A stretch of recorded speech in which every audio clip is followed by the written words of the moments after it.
Hello, I'm Peter Kenworthy, and I'm here with the Mayor of Telluride, Mr. Sean Murphy, and I'm sitting in for the normal host of this show, the ever so lovely and talented Sarah Holbrook. Sean, welcome. Peter, thanks nice for to having have you me here. Yep.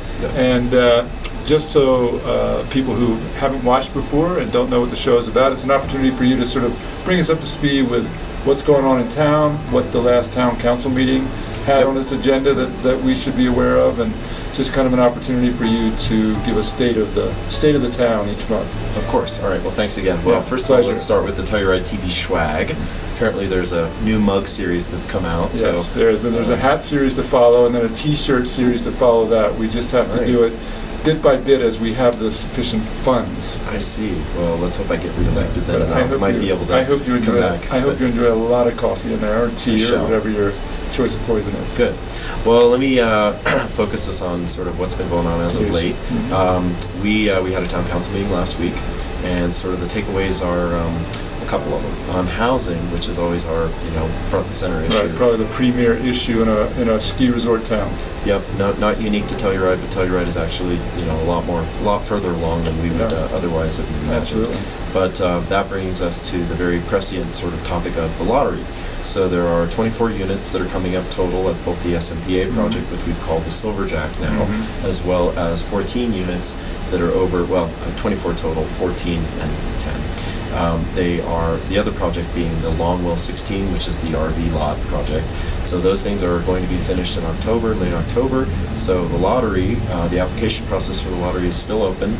That will close August 29th. And then the lottery itself will occur on September 12th. And that's all being organized and coordinated by San Miguel Regional Housing? Correct, yeah, San Miguel Regional Housing Authority. And so these two projects, Sean, pardon me for interrupting, but the San Miguel Power one is in town. Right, where the corner of Pacific and Fern. Right, and then the RV lot is down Mahoney next to Entrada. Entrada. Yeah, right. So exactly.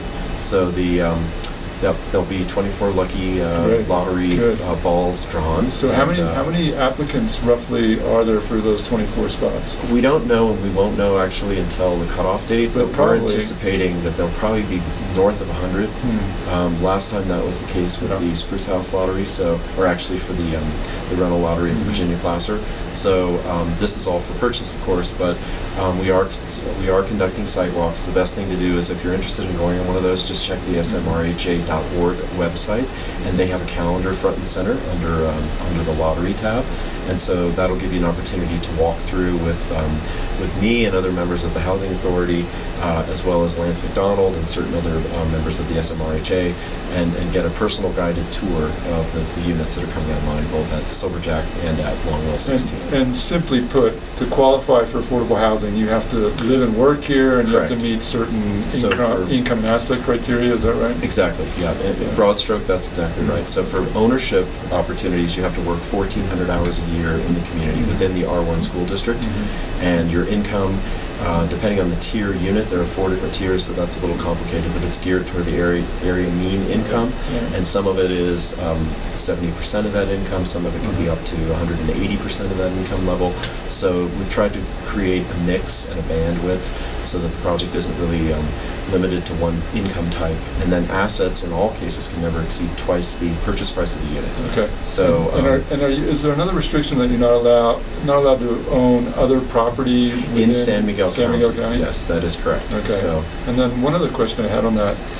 Is it a straight blind lottery, or is there any kind of tiering system where certain rescue workers or like firefighters and police and sheriff office workers are favored? It's a blind draw, but you get multiple entries depending on your status as a first responder, or your status as a community member for more than 10 years, or your status as a family household with X number of children. So, or whether you graduated from Telluride High School, for example, you get an extra draw. So you could get up to 4 entries in the lottery. So for you individually. So I asked the question because I never knew the answer.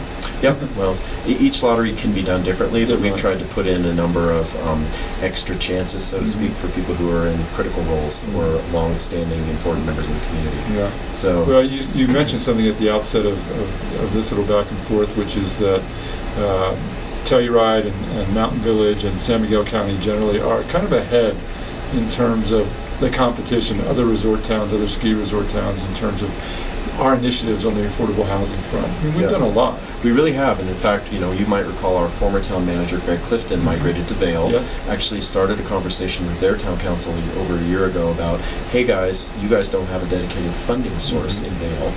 The town doesn't for affordable housing. So unlike Telluride, where we've had a 0.5 cent sales tax since 1994, we've had affordable housing construction, new construction fees, both on commercial and residential here, that trigger either the requirement to deliver a unit of affordable housing, one or more units, or to pay in lieu of a partial unit, for example. So Telluride is really, we've got a system now where we also have a 2 mil property tax as of last November. So our voters have basically blessed and sanctioned the idea that we need in a given year approximately $1.5 to $2 million as a subsidy. So we now have a dedicated funding source for just that amount. That's so cool. We've really, and then Aspen, while they've had a 1% sales tax for many, many years, they don't build anything either. They have a county and town combined housing authority. That housing authority basically has purchased a bunch of units down valley, which can be somewhat controversial in our market because we're not at that point, and a lot of people don't want that to happen for us. But we actually do the construction. So the 2 projects we've just talked about, the one at the SMPA lot and the one at the RB lot, we're building those. That's town, contracts with third-party architects and contractors. And there's also been some talk about private-public kinds of partnerships with affordable housing initiatives. Where is that at this point? Is that doable or not doable or feasible? Disappointed to say that there doesn't seem to be the collective will right now on town council to enter into one of those.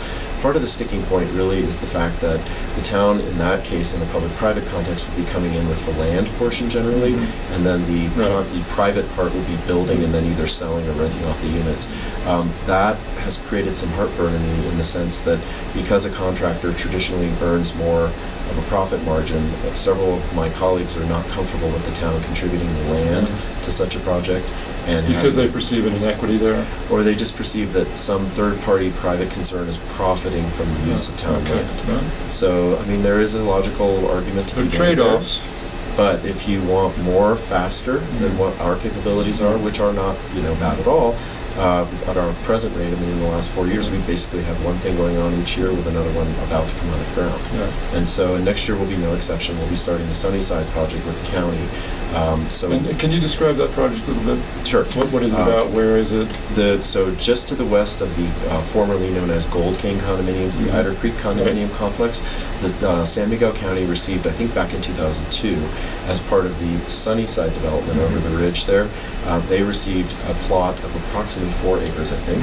And so there's a flatter portion of that we've had various architect and construction teams look at. So what we've done is we just selected, actually combined with the county, we just selected a team which consists of Allison Construction and some Roaring Fork Valley architects. And our goal there is we're going to actually try to put up a net zero project.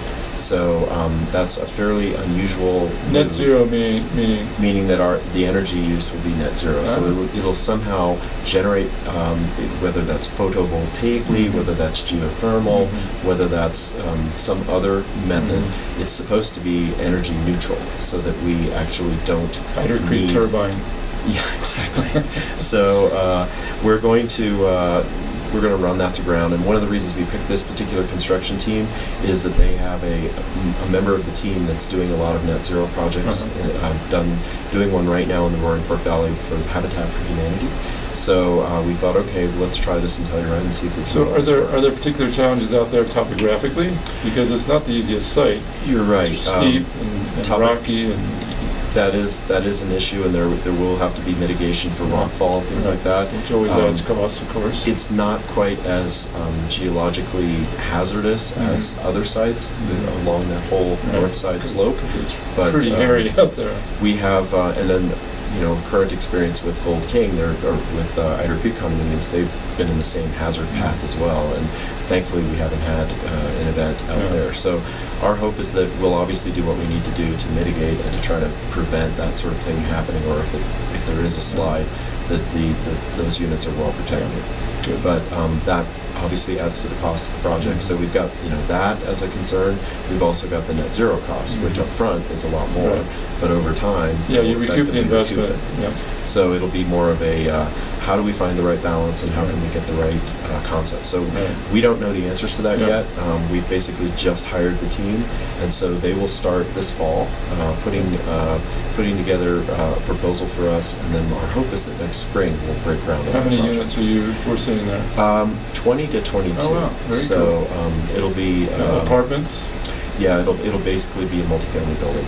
Okay. Parking underground, parking on the ground level, and then there is no current zoning for that site, so the county commission will need to meet and apply a zoning treatment to that area. But our expectation is, because they're part of the process as well, and we all have the same goal, that they will zone it for that density, and that it'll be possible to go ahead and achieve that project. One of the cooler projects that Telluride Television's been involved in lately is a profile piece on San Miguel Regional Housing Authority. We had the good fortune of interviewing a number of affordable housing owners, Yep. In Mountain Village, in Telluride, and in between, and Lawson Hill, for example. And one of the great joys was just hearing the stories, the sort of success stories of people that were able to secure affordable housing in this neck of the woods where there's not that much of it, and what a difference it has made in their lives. And these are people that, obviously need to be living and working here, but the people that just couldn't have otherwise managed to stay, and they're such valuable contributors to the community. So it's for me, it's a very heartwarming story. Right, and it just becomes even more important as prices continue to escalate absolutely. here, because it does make it completely unattainable for most of us then at that point, which it already is in my estimation. But so what else? What else is going on in council and in town government? We had a sort of a conceptual discussion about the town every 5 years adopts a water conservation plan. Right. And so the last time we did so was 2014. That was actually before the Pandora water plant was So broad online. stroke, what kinds of things are typically included in a water conservation plan? How much you can water your lawn and wash your car, or how we actually work to preserve the source of the water, the supply of the water, or what all is involved? Well, for example, let's take the largest water user in the town, the cemetery district. So the cemetery district will tell you that their consumption, based on voluntary improvements to their irrigation system, based on some other steps they've taken, they've reduced their usage by millions of gallons a year. But The cemetery? they're still, yes, exactly. The cemetery is our largest water user. Yep. I never knew that. Yep. So, but for individually, purposes of irrigation? for purposes of irrigation, yeah. You'll notice that it's green, it's grass. I know it is So, green. I must exactly. admit. I just thought it was that fertile Well, soil content from decomposition. there could be a little of that element as well, but there thankfully aren't that many people that are being interred on a regular basis in the cemetery, so I don't know if that really has presumably they're all encased in something that's not contributing to the fertility of the grass there. Yeah, I would think so and hope so as well. Wow, that's a staggering fact. So things like that. The other, but sort of trying to drill it down to a household level, we had a conversation about the fact that, for example, irrigating your lawn, there's no way to, well, there is a way. You'd have to put a sub-meter in to measure the amount of irrigation water you're using. And then penalize people. And that's potable water, which means drinkable, and you could use it for cooking and whatnot. So the idea is, shouldn't we be encouraging people within the allowable limits that the state has now set, for example, for gray water collection? You can collect up to 2 55-gallon barrels of gray water off your roof every year that could be used for your irrigation needs. So shouldn't we be trying as a community to incentivize people, to inform them, and maybe to get the town involved to say, hey, what's it cost for a rain barrel? Let's try to get people to do that instead of using the fresh water supply. And is that gray water collection amount limited because that gray water is otherwise useful for the environment generally, and it would go into the ground, and then off? it would eventually end up in one of the aquifers and the river, water for table. example. And because water rights are so strictly allocated here, and that we have downstream users of the vast majority of our water, the idea is that they don't want communities or people up at the headwaters like us being able to collect too much water, so to speak. But there is an opportunity to capture a little bit of a difference there, and to actually lessen, therefore, the use of fresh water. Now, that being said, we do have an embarrassment of water. The Pandora water plant that came online in 2015 was really, gives us a very sound long-term supply. It lets us tap into Lewis Lake and Blue Lake. So the other sources for the town previously had just been Mill Creek and the Stillwell complex there. And so we found in years prior that really wasn't adequate. And if you do project out the growth, for example, of Mountain Village, if Mountain Village is only 55% built out, there is 45% more to come up here. And town is probably 90% built out, but you'll have more demand in the future. So we had a pretty extensive and expensive project to create this water treatment plant that was able to take water from above and beyond and deliver it to us as fresh water. So supply is not a problem. Way up high at the end of the Box Canyon, up above Bridal Veil. That's where it is. A couple of those reservoirs, yeah. So we, but even though we have a lot, we want to be good stewards with what we have, and we actually it is more efficient to collect gray water, for example, and use it on your lawn instead of just using the fresh water that might be needed elsewhere. Or if we have drought years, it seems like we're heading into a new reality of climate conditions where we're going to have extremes, either too much rain or too little. Just saw that story in the Washington Post where it identified southwest Colorado and eastern Utah as two of the areas within our country that are probably going to be most affected by climate change, where the average temperature has already risen by, I forget what the number was, but it was a lot higher than I wanted staggering, to hear. Well, 1.5 degrees a year or something over a significant timeline. So no, it's a daunting reality, and it's something that we need to actually be conscious of. And so this process, which will resume on October 1st at our October 1st Town Council meeting, is to really say, okay, what goals would the Town Council and the community like to set for the next 5 years within town boundaries, and therefore, just to be more conscious of the resource and to realize it is limited in some way. And in certain years, we're going to be in much tighter conditions than we are now. So like last year, my word. That we've gone from one extreme to the other, literally just within the space of a year and a half. So we're not looking at drought at this moment, but we are looking at excessively, our summer season didn't start till later because of all the water we got, the additional rainfall we got, and then those of us that suffer from allergies and whatnot have had probably one of the worst years for that issue. Good thing for nature, but not somewhat bad thing for us.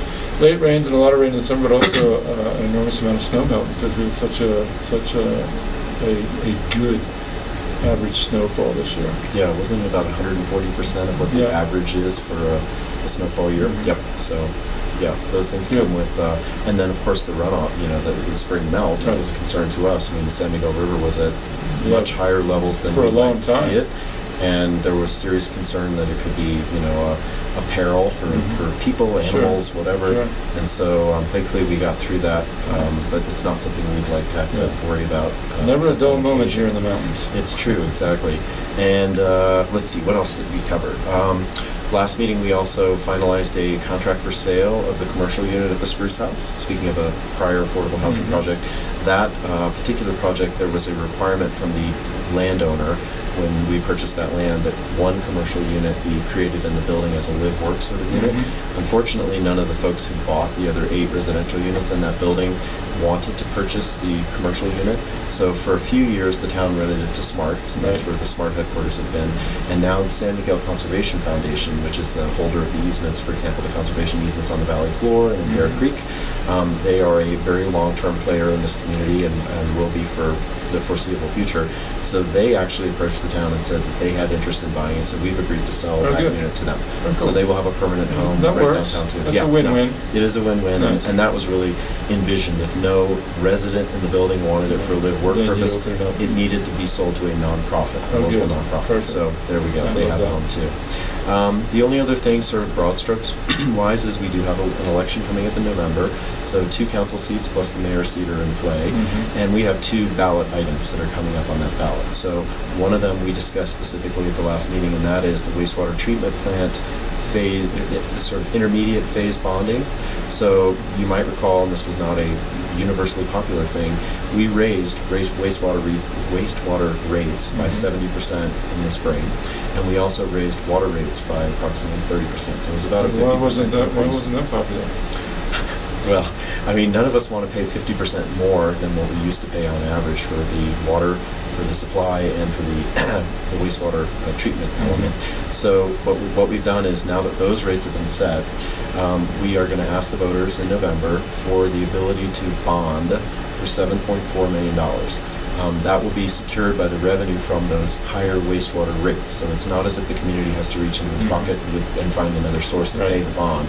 But this is, will we be allowed to take out a bond, borrow $7.4 million in order to do some intermediate phase improvements to the wastewater treatment plant, and thereby use the wastewater revenue to pay that bond off in 15 years. And from a timing point of view, in terms of the financial markets, it's probably a good time because the interest rate environment is very low. Exactly. Good. It's unfortunate. I don't want this to be an economic crisis for the country, but it's a good thing right now. This is a for borrowers, it's great a good moment thing. for us. Yeah. Not just refinancing your home, but also your municipalities to be able to borrow. Oh, cool. So that's cool. We've got that, and then we also have what some people may have been informed of in some recent media reports. We have a short-term rental excise tax that is a citizen-initiated ordinance. So basically what that means is, if 10% or more of the people who voted in the last election, or the number of people who voted in the last election, come to town council and say, this is our petition, this is an ordinance that we would like adopted, we the 10% minimum, then town council in this case has no, the town council can either say, yes, we endorse that idea, or we're just going to refer it to the voters. So the latter happened this past meeting, and you might recall over a year ago we did discuss various funding mechanisms, again back to affordable housing. So this short-term rental excise tax, the idea is that would be dedicated to affordable housing, whatever revenue is raised from that. Don't ask me to quantify because I don't know, and we really don't know in terms of if there is, it depends on the level of rental activity that you see in the town. But there's a core group of our constituents that wanted this measure put on this November's ballot. So you can expect to see that, and I'm sure that has sort of ignited a lot of public comment already. And I think you'll probably see people campaigning for and against that measure, and that'll probably be one of the prominent features of this November's election. Okay, and so you're up for re-election? That's correct. Yeah, and it's been 4 years. Are you standing for re-election?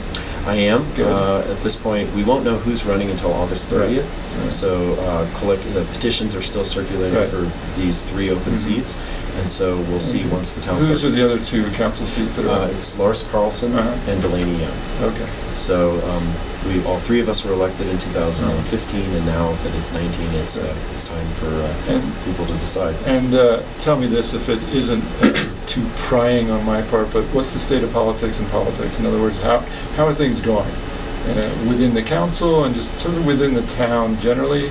You know, because Telluride is a place that is not a stranger to controversy and sort of personality stressors and conflict. So but it seems like things are pretty harmonious. I would agree with that assessment. I mean, when I think back to 2015, and at this point in the cycle, we had quite a large sort of public outcry about, gosh, that was a very unique election.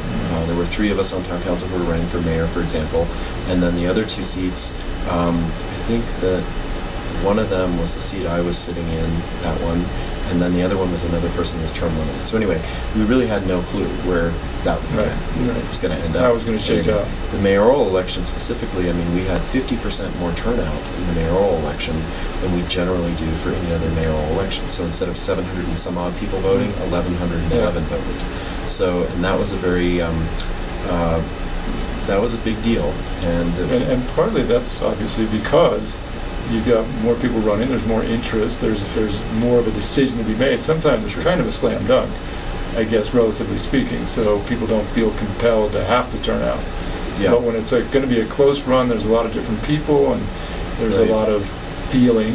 And at that point, we had come off of a 2-term, term-limited mayor, right. So it was an open seat. So it was really a question of, what direction do people want to go, and with what horse, in terms of, do you want someone who's been here for 26 years, or did you want someone who's only been here for 3 years? That was a primary issue in that particular cycle.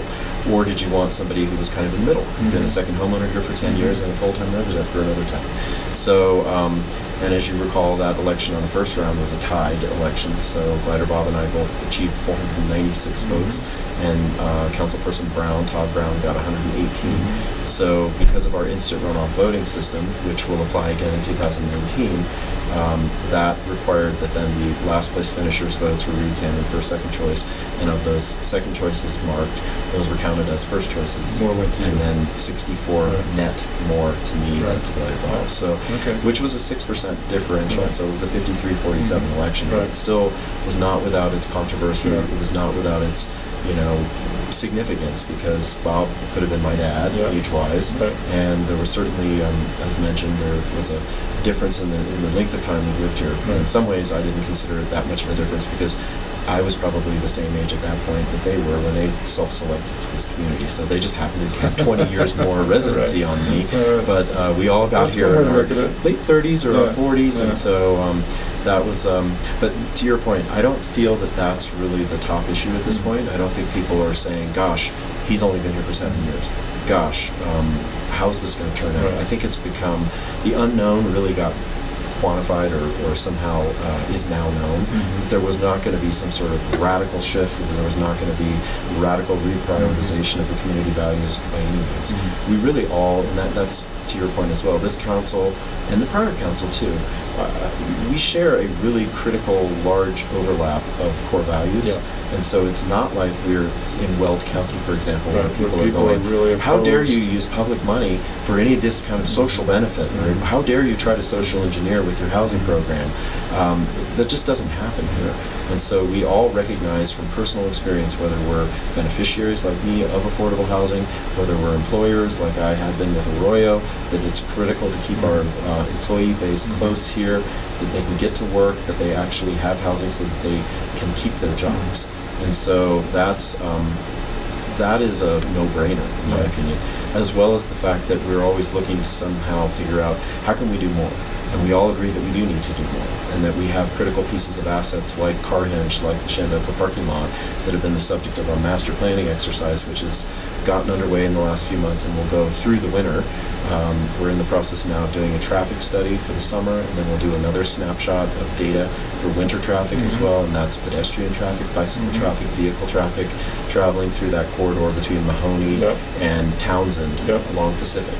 And so the idea is, how do we, what do we do in the meantime with those other two assets? We already have 40%, I think, of our town lives on the west end, including me, and some in the community feel like, well, we don't want more density there. And others are like, well, wait, these are ripe for probably getting another 200 to 300 units of affordable housing in town at those two locations.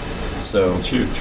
And for a community where the Regional Housing Authority, again, to their credit, they do a periodic assessment of demand. If, the question basically is, if you could live in the town of Telluride, would you want to do so, you, Mr. or Ms. Commuter? And the responses that came back indicated that within the Telluride region, we need 440 units behind already, and that there's demand potentially through 2026 for an additional 300 some odd units. So there's close to 800 units that we know right now that if they were built, they would be there's a demand for it. And so now this is another good segue back to your point about other communities, other mountain communities. Apparently Vail is behind by 3,000 units, and the Aspen Roaring Fork Valley is behind by 2,000 units. So the fact that we're behind by 800, yes, we're a smaller community, but we've been on it a little more aggressively than they have, and we've had the resources to do that. So, well, let me just make a comment in closing here about town council. My perception of council is that there are an awful lot of really good, committed, conscientious, caring people who work really hard, and I'm really impressed. And you've got a lot of new folks on council from 2 years ago that are really bright and have a lot of energy, and so I'm impressed. Generally speaking, I'm really impressed when I witness what goes on in council, and I thank you for that's the job we should be doing. And frankly, having more diversity in terms of age, and having diversity in terms of life Backgrounds experience, and- and whether or not you've been a local entrepreneur, and whether or not how many businesses and jobs you've had in this community. It really does change the output. And when you think back to some prior councils that might have been consisting more of retirees and people who were sort of, they were slowing down in life, these are people who continue to hard charge at whatever age they are. Very good. So anyway, Peter, thanks a lot. Sean, thank you very much. Yeah. We appreciate it as always. Thank you for watching Mayoral Update, and tune in again next month when we'll have another one. And I hope Sarah will be here. Well, we'll see. Anyway, you're not a bad consolation prize either. Thanks. So, thank you. Take care. Appreciate it. Yeah. Very good. All right. Well.